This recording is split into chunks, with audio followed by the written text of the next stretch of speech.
Our last speaker will be a bit different. He can't be here because he's in Canada. It's Kirk, you can see him. The issue that we have is, I can show, so Kirk sees now all of you. The problem is that we don't have a sound system in here, so we decided to hack it a little bit. And what we did, we set up an online meeting, and I'll share you the link. It's on the website. And everyone who wants to hear talk about OpenBIM GPT, that's his initiative, which is it's a GPT model basically that he uses to navigate IFC and everything around OpenBIM much easier. Could potentially be implemented also in the AI assistant for Revit. Like, it's going a little bit in the same direction.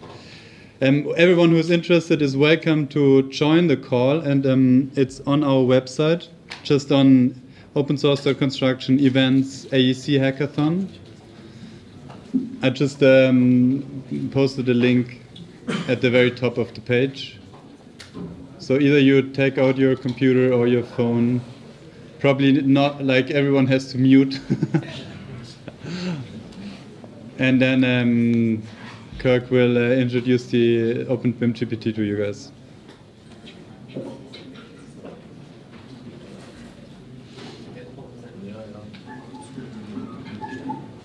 So Kirk, they're coming.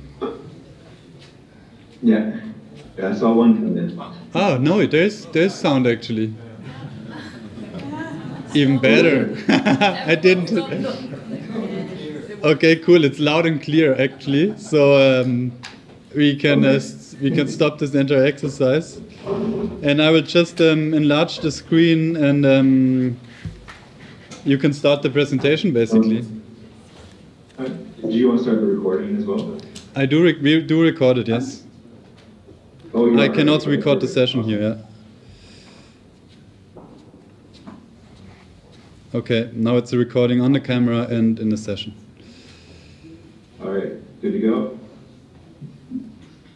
You're good to go, yes. Okay. Probably introduce yourself awesome. again more properly than I did, and then ready to go. Okay. All right. Yeah, thanks, Max, and hello, everyone from Ottawa, Canada. I wish I could be there in person. I think next time I'll have to find a way to make a trip, because even just hearing the end of the last speaker there and learning a bit more about what you're all doing, I really need to come to the next one. So looking forward to that. But for now, we're going to be doing this virtually. So thank you for joining me. Thanks for taking the time.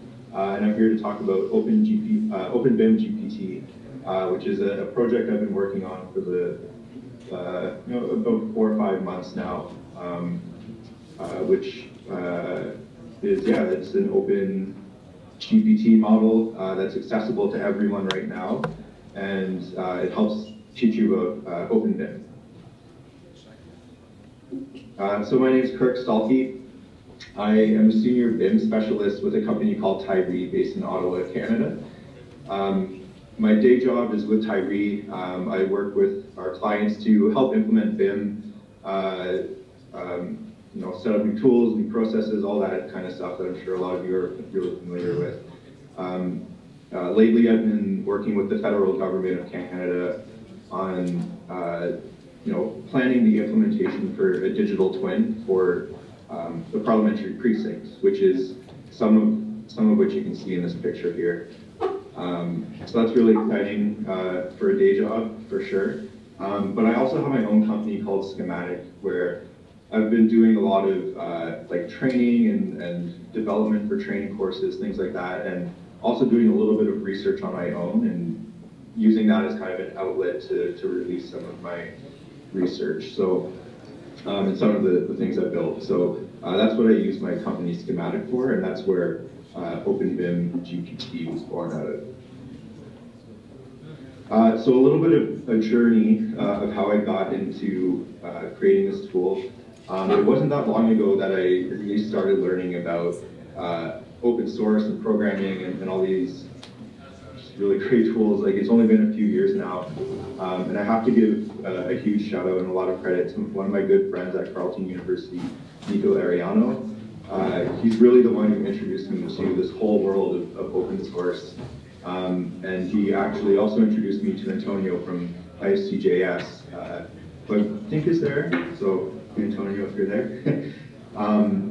And I took that course, and I was just completely blown away and completely captivated by programming, and I just saw it, like a light bulb just went off, and like I just saw that this is the future, this is what I need to start learning about and getting into and working on. So I took his course, learned a little bit of web development with ISTJS and how all of that works, and yeah, thanks Antonio for inspiring me here.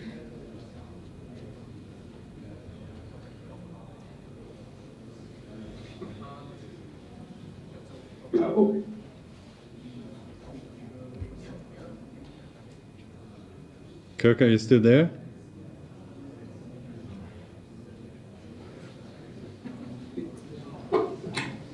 No, he lost connection. Yeah, I think I'm back. Yes, you are. Okay.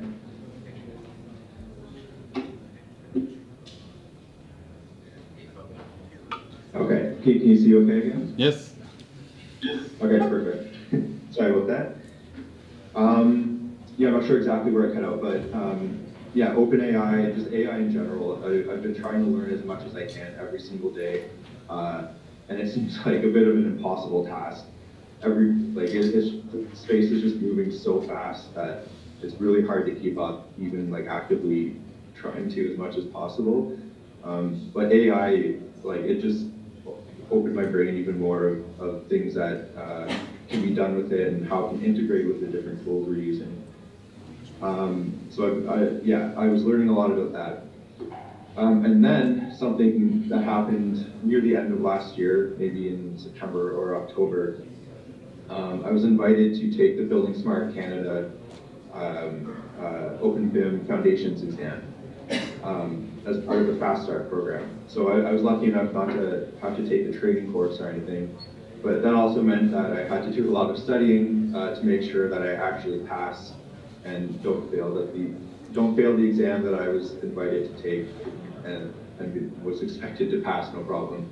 So I knew that I had to do a lot of studying for this exam, and at the same time I was learning about some the other side of OpenAI, not ChatGPT, but the actual API side of it, and how you'd like to integrate it with chatbots and things like that.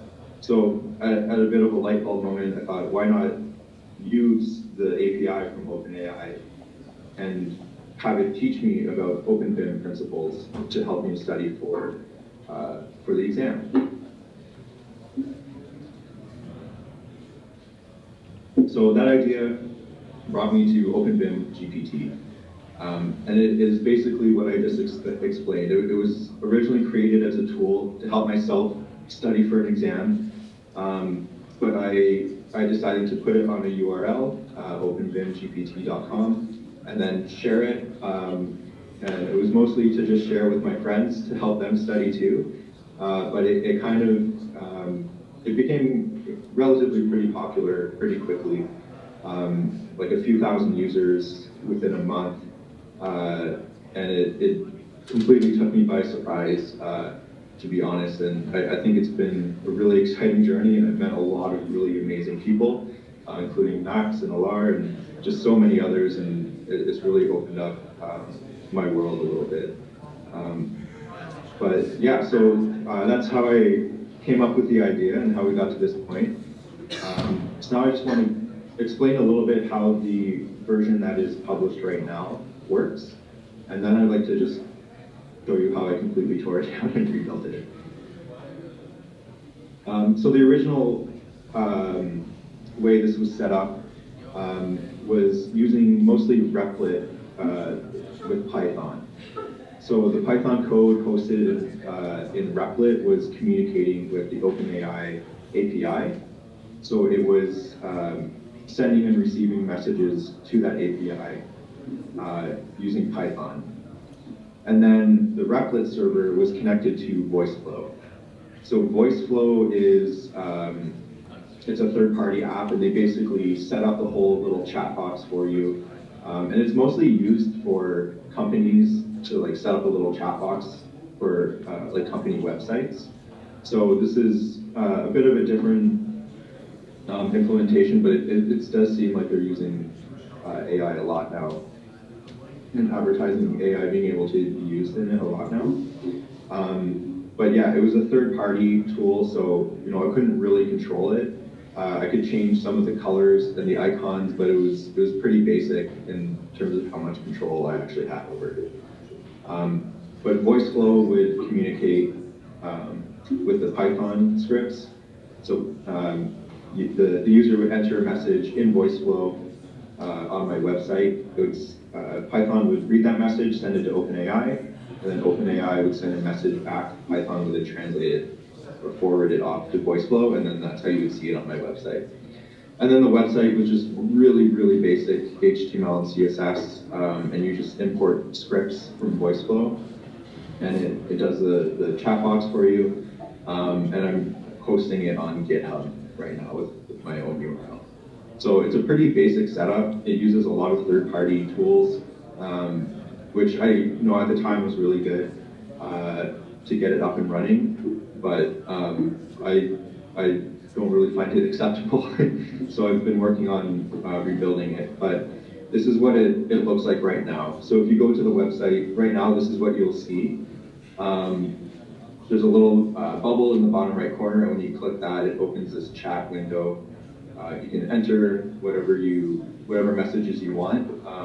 It'll only answer questions about OpenBIM, because that's how I set up the prompting and everything. And I would like to note that this video is, I cut out about 20 to 30 seconds in between when you send a message and when you receive a response from OpenAI, because that would be a really, really boring GIF, just watching a little loading bubble for 30 seconds. But I just wanted to point that out because it isn't the fastest, and one of my biggest problems with it is that it sends the entire message as one package. So for those of you who've used ChatGPT, you can see it kind of sending or like typing out the message as it's responding in real time, which I find a lot nicer. Like having to wait 30 seconds and then just getting this huge dump of information.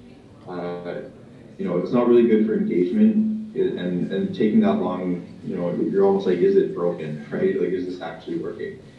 So as you can tell, I have huge problems with that. So I've been putting a lot of work into making this better. And I have completely started from scratch, basically, to make something that's a little more scalable and usable and customizable, and something that I have control of every single aspect of it, and can make it do essentially whatever my capabilities let it. So this is the new stack, if you will, of OpenBIM GPT. And once again, I have to give credit to my good friend Nico for introducing me to Next.js as a framework. That I was going down a different avenue before, and he introduced me to Next, and that was a huge game changer. And it made everything a lot easier, for sure. So I'm using the Next framework with TypeScript and using Node.js. And Vercel actually also has an AI SDK, which I'm not sure exactly when it came out, but I found it relatively recently. And it helps manage a lot of the back and forth communication. It kind of pre-writes a lot of the code. So one example of how it helps is how it sends messages back. It does that kind of typing out for you already. There are other ways you can do it with like streaming, using like a streaming code instead of just a chat completion where it sends the whole thing. You can stream it, but it's a little trickier to implement. But using the Vercel AI SDK, it basically takes care of all that kind of nitty-gritty stuff for you. So that helped a lot. So now it's a little bit more straightforward. I just have TypeScript talking directly to the OpenAI API, So the messages are sending back and forth through there, and then that's, when you deploy it, that creates your web page and your HTML, and then that's basically the whole website. So there's more involved, but I think that implementation is a lot more straightforward now, a lot more scalable, and a lot more customizable. And I'm still using CSS instead of Tailwind, just for comfort levels right now. But that's definitely on the table as well. And then of course using Next, I can deploy right to Vercel and use that as my new web hosting, and then my code of course will go to GitHub. Where did I mouse go? So this is what it looks like, or it will look like once I deploy it. So this video is in real time. I haven't sped this one up at all. But I think it looks a lot cleaner. And as you can see, the messages are coming in. It's not one word at a time. It's kind of one token at a time. So how ChatGPT works is it uses tokens to create blocks of text. So every token it creates, it automatically streams that directly into my website. So you're seeing it, and you can almost read it as it's typing it out. And I find it, it's a bit more conversational, right? Like when you're talking to a person, you don't wait for them to finish and then start processing what they said, right? You kind of do it as you go. So I find it a lot more natural, and it is so much faster now. Like it's not even comparable. It's a much better implementation. Some of the other things I've been working on too are the prompting. If you're unfamiliar with how ChatGPT works, prompting is really important. And a prompt is basically how you ask a question. So how this website set up is that I can pre-prompt all the questions that are going into the API. So I have it set up basically saying like, you help with OpenBIM, that is your only purpose. But I've also been trying to make it a bit more engaging, and the whole purpose of this was a learning tool as well. So I've also modified it to help to start asking some more leading questions. So if you're asking about OpenBIM, if it asks you, do you want to learn more, or do you want to learn more about this specific part of OpenBIM, like IFC or IDS or something like that. So it should help you on your journey a little bit more. So what's next for OpenBIM GPT? Well, obviously I still need to deploy the new version and get that up and running. But there are a lot of upgrades and features that I want to make to it, which we probably are running out of time and don't have enough to go through everything. But some of the highlights are bringing code blocks into, or code snippets into the responses. So it can start helping with coding, and then training it on some like IFC.js data and IFC OpenShell data as well. So that can be a lot more helpful. Because really I envision this as being a really good like health function in the OpenBIM world. Helping answer questions, helping with specific problems. And I see an avenue as well where this can be integrated with Revit or any other tools really that you're using, and have different trained implementations of each of them. So if you're trying to export to from Revit into IFC and you're running into problems, you can use the Revit add-in of OpenBIM GPT to help solve those specific problems. So it would understand how your model is set up, what you're trying to do, and what steps you need to take to get a good export of it. Yeah, so a lot of ideas, and I think it has a bright future, and it's been a lot of fun and a really good learning experience so far. And I think the best part about it, for me at least, is the people I've met and the support and guidance, and just, yeah, this whole community is absolutely amazing. And I'm glad to finally be becoming a part of it and meeting all of you. And it's been, yeah, an amazing journey. So, oh, thank you. Thanks for turning it so I can see everyone. Thank you. Yeah, so that's OpenBIM GPT. That's been my little project for the last while. It's consumed a lot of my life, but it's been so much fun. So thank you all for listening to me. I really appreciate it. Thank you for anyone who's tried it out, and feel free to try it out yourselves. If you have any ideas or questions, you can email me here or connect with me on LinkedIn. If you'd like to collaborate or anything like that, let me know. And I'd be happy to talk to any of you, and I look forward to it. So thank you all very much. And if there's any questions, I'd be happy to answer any.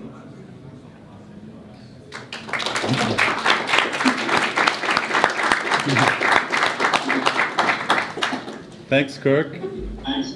I think everyone has your credentials now. Wait.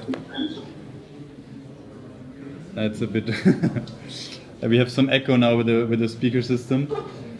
So I really like the way you propose it here, and I think that's also the spirit of this event today. Kirk doesn't have the most technical background, but there are so many tools available now that you can use, play around with, get better in such a short amount of time, and actually talk about it and learn from others and together. And I think that's exactly the spirit that we need as an industry, and that's part of the open movement that you. And I think that you also are stating what's working and what's not working. I mean, I'm coming from this VC-driven world where you always promise the world and say everything is there, and you just need to come with us and get a license and it's there. It's just not true. I think innovation really happens also where you are, and being open and taking others with you or us on the journey. So thanks again for taking the time and giving us some insights into BIM GPT. Kirk Stalkie, you can hit him up on LinkedIn and chat with him about more details if you want to. That's great. Thank you so much, Max, for having me, and it's been a pleasure. And yeah, good luck to everyone with the rest of the hackathon. Wish you all the best and have fun with it. Okay. Look forward to seeing what comes out. See you next time in person. It'd be great to have you over one time soon. Yeah, I'd love to. It's a date. All right. Let's talk again in private, more private setup again in the next couple of days. Yeah, sure. Cool. Thanks again. Thanks, Max. Bye-bye. Bye, everyone.